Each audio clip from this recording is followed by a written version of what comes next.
In the city of Rajagaya, a wealthy merchant named Sudatta approached the Buddha with a troubled heart. Sudatta knelt before the Buddha and said, "Master, my wealth feels like a burden rather than a blessing. Can you help me?" The Buddha gazed at Sudatta and replied, "Wealth, like fire, can warm or destroy, depending on how it is used. Let me share a story." The Buddha began his tale, his voice gentle yet firm, captivating all who listened. Once there was a farmer who discovered a golden goose in his field. The goose laid a golden egg each day. The disciples listened intently, their minds eager to grasp the wisdom behind the Buddha's words. The farmer, blinded by greed, locked the goose in a cage to control its golden egg production.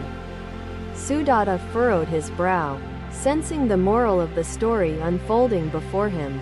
The goose stopped laying eggs, deprived of its freedom and natural rhythm. The farmer's greed destroyed his blessing. "Is it not worthy of your grace?"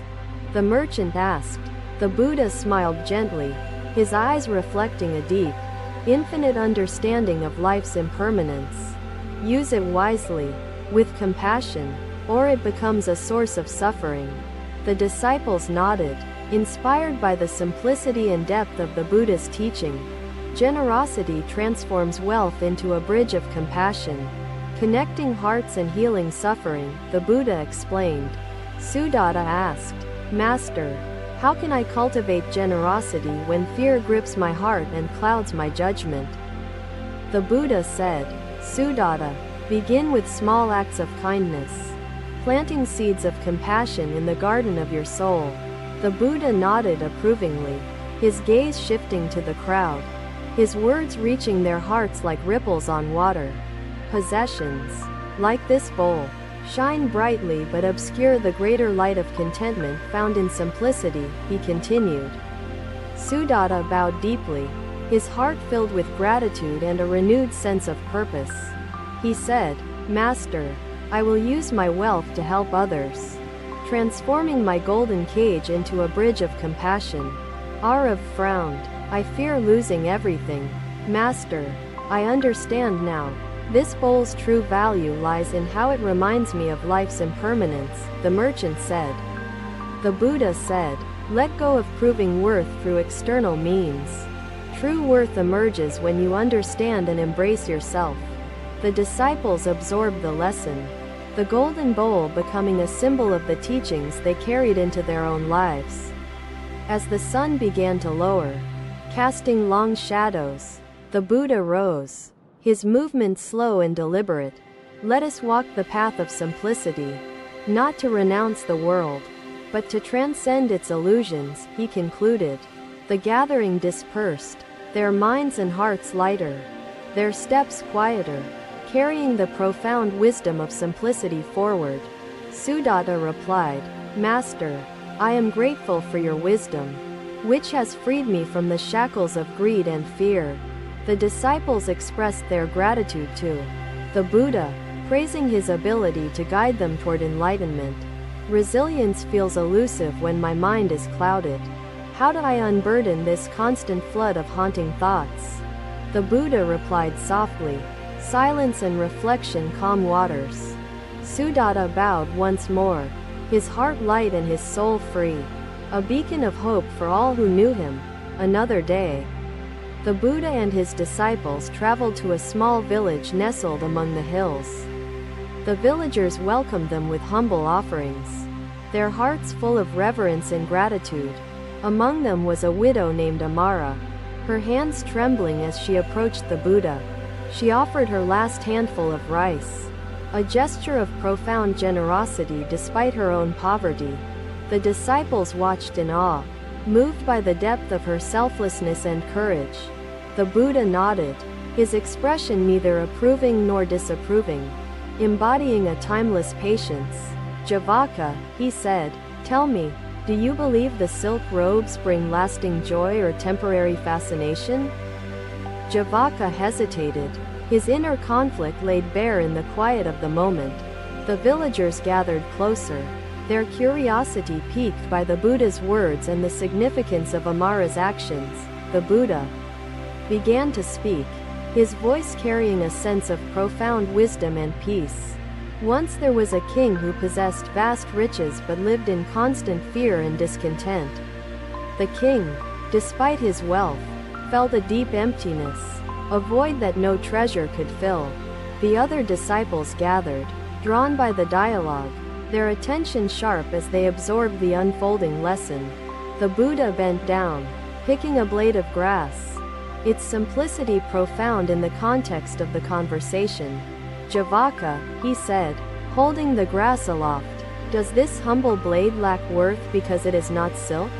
The young monk shook his head, his eyes widening with dawning realization, the burden of desire beginning to lift. "Master, the grass has worth because it lives and grows." Amara's eyes filled with tears as she recognized herself in the monk's story, her sacrifices embodying the essence of true freedom. The Buddha turned to his disciples and said, "Amara's empty bowl holds the secret to inner peace and fulfillment. True wealth lies not in possessions but in the capacity to give and share without attachment." One disciple asked, "Master, how can we cultivate such selflessness in our own hearts and actions?" The Buddha replied, "Begin by practicing small acts of kindness. For even a single drop of water can create ripples across the ocean." The villagers began to reflect on their own lives. Inspired by the Buddha's teachings and Amara's example, the Buddha added, "Generosity is the bridge that connects hearts, dissolves boundaries, and nurtures the seeds of compassion within us all." Amara, though poor in material wealth, became a symbol of abundance and selflessness in her village. Her story spread, inspiring others to let go of their attachments and embrace the joy of giving. The Buddha continued, "Attachment is the root of fear and suffering. Let go, and you will find the freedom to truly live." The disciples pondered these words, their hearts opening to the possibilities of transformation and enlightenment.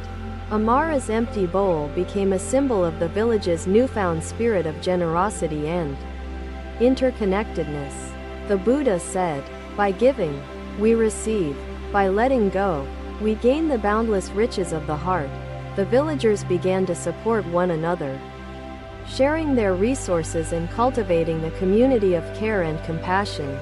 Peace arises when intent remains pure despite responses. Arav sighed, "Will practicing compassion ease my fears?" Financial instability leaves lingering anxieties even when external challenges subside temporarily. Amara bowed deeply before the Buddha, her heart filled with gratitude and a sense of liberation. One disciple asked, "Master, how can we ensure that our acts of giving remain pure and untainted by pride or expectation?" The Buddha replied, "Practice mindfulness, observing your intentions as they arise. And let each act of giving be a reflection of love." But acceptance feels passive, Arav countered. Challenges require action. The Buddha concluded, "The greatest gift we can give is the gift of freedom. Freedom from fear, attachment, and suffering." The disciples and villagers bowed together, their hearts united in reverence for the Buddha and his teachings.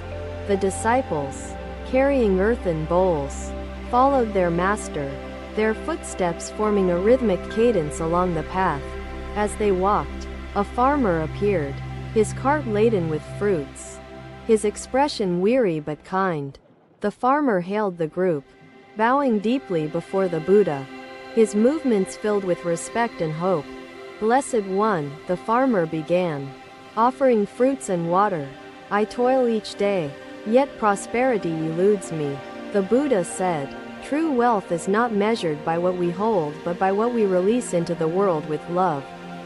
The disciples carried these lessons in their hearts, sharing them with all who sought the path to freedom and peace. Another day, the Buddha and his disciples journeyed to a grand palace where Prince Ananda awaited. Seeking guidance, Ananda knelt before the Buddha, his heart heavy with the conflict between his royal duties and spiritual aspirations. He said, "Master, Must I renounce wealth and power to walk the path of enlightenment and freedom? The Buddha gazed at Ananda with compassion, his words resonating with wisdom and clarity. Ananda, extremes lead to imbalance. The middle path creates harmony. Like a well-tuned lute producing beautiful music, Ananda listened intently, eager to understand how his life of privilege could align with the teachings of the Buddha. The Buddha began a story, captivating the minds of all who gathered in the palace courtyard. Once there was a musician who struggled to tune his lute, snapping strings when they were too tight. The disciples leaned forward, grasping the metaphor the Buddha wove into his lesson. When the strings were too loose, the lute produced no sound, failing to fulfill its purpose as an instrument. Ananda nodded, recognizing the significance of balance in the musician's endeavor and its parallel in his own life. The Buddha said, "Only when the strings achieved harmony did the lute create melodies that inspired joy and peace in listeners." Ananda sighed, understanding that his journey required balance, neither clinging to wealth nor completely renouncing it. The Buddha continued, "Ananda, your power can be a tool for good when guided by wisdom and compassion, not indulgence or neglect." The disciples marveled at the Buddha's ability to illuminate complex truths with simple, relatable examples. Ananda asked, "Master, how can I ensure that my choices align with the middle path, avoiding extremes of excess or deficiency?" The Buddha replied, "Practice mindfulness, observing each decision with clarity, like a craftsman shaping each piece of wood to fit perfectly." The disciples observed Ananda's resolve, inspired by his willingness to transform his inner conflict into purposeful action. The palace began to change, becoming a beacon of justice and compassion under Ananda's leadership. The Buddha said, "Ananda, the middle path is not avoidance but engagement with life's challenges, fostering growth and understanding." The disciples nodded, their minds and hearts opening to the teachings of balance and harmony in all aspects of life. Ananda began to use his power to improve the lives of his people, supporting education, healthcare, and community well-being. The Buddha observed Ananda's actions and said, "Ananda, your balanced approach serves as a model of how wealth and influence can benefit many." The disciples pondered the transformation, seeing how the Buddha's teachings inspired change in both ordinary and privileged lives. Ananda's journey became a story shared across the land, inspiring others to seek balance and purpose in their paths. The Buddha said, "Ananda, freedom is not achieved by escape but by embracing and wisely navigating the complexities of human existence." Ananda bowed deeply, his heart filled with gratitude and a sense of liberation from the chains of indecision. One disciple asked, "Master, how can we ensure that we do not stray from the middle path when faced with life's temptations?" The Buddha replied, "Anchor yourself in mindfulness, for it serves as the compass guiding you through the storms of desire and distraction." The disciples internalized the lesson, resolving to embrace the middle path in their own lives and actions. The palace flourished, becoming a sanctuary where wisdom, compassion, and harmony thrived under Ananda's leadership. The Buddha concluded, "Life is the lute, and harmony is achieved by neither tightening nor loosening the strings of desire and aversion." Ananda said, "Master, I am forever grateful for your teachings, which have opened my heart to the possibilities of balance and freedom." The disciples and palace servants bowed in reverence, united by the teachings of the Buddha and Ananda's example. The Buddha smiled, knowing that his teachings had sown seeds of balance and compassion that would grow across generations. The journey of the Buddha and his disciples carried them to many more places, each enriched by the wisdom of the middle path. Ananda's story became a guiding light, a reminder that freedom lies not in extremes but in harmony with life's rhythm. The Buddha said, True freedom is achieved not by turning away but by stepping into life with clarity and purpose. The disciples carried these lessons in their hearts, sharing them with all who sought the path of balance and peace. Arav bowed respectfully and said, "Master, I've practiced detachment. Yet, lingering worries persist. Thank you for watching. Buddha's teachings are always with you. Subscribe to our channel and we will see you in the next video."